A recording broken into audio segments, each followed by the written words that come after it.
மக்களே, welcome to my channel. Actually எனக்கு chicken biryani சாப்பிட்ணுன்னு ரொம்ப கிரேவிங்காக இருந்துச்சு. அதனால் என் ஹஸ்பண்ட்க்கு கால் பண்ணி 100 ருபீஸ்க்கு சிக்கன் போதுங்க, எனக்கு சிக்கன் பிரியாணி சாப்பிட்ணுன்னு கிரேவிங்காக இருக்குன்னு சொன்னேன். அவரும் உடனே எனக்கு சிக்கன் வாங்கி வந்து கொடுத்தாரு. அதுக்கப்புறம் வீட்டில் எல்லாமே இருந்துச்சு பிரியாணிக்கு தேவையானது. ஸோ அதனால் சட்டுன்னு தக்காளி வெங்காயம் அதெல்லாம் கட் பண்ணி வச்சுக்கிட்டேன். உடனே தாளிம்பை ஸ்டார்ட் பண்ணிக்கிட்டேன். அதுக்கப்புறமா இஞ்சி பூண்டு பேஸ்ட்டு நான் ஆல்ரெடி அரைச்சி வச்சுருவேன். எவ்ரி வீக் ஸ்டாக் இருக்கும் எனக்கு.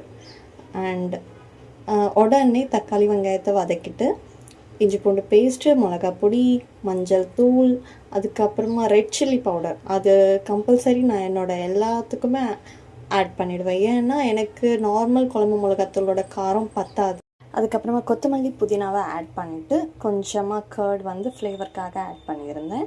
நான் ரொம்ப கர்ட் யூஸ் பண்ண மாட்டேன், அதனால் மசாலா கொஞ்சம் டாமினேட் ஆகுன்றதுனால லைட்டாக கர்ட் ஆட் பண்ணிவிட்டேன். வாங்கிட்டு வந்த சிக்கனை ஒரு 2 டைம்ஸ் சுத்தமாக வாஷ் பண்ணி க்ளீன் பண்ணிவிட்டு தண்ணியெல்லாம் வடித்ததுக்கப்புறமா மசாலாக்குள்ளே ஆட் பண்ணிட்டேன்.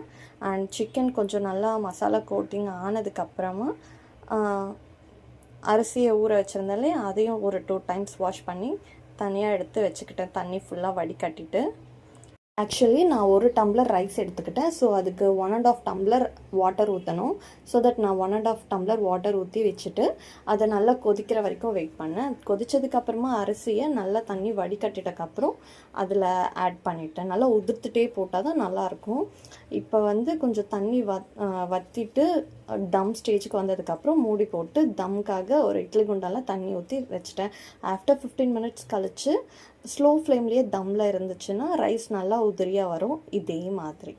அண்ட் மேபி பார்க்குறதுக்கு கொஞ்சம் திக்காக தெரியலாம், பட் ரியலி ரைஸ் ரொம்ப உதிரியாக வந்துச்சு.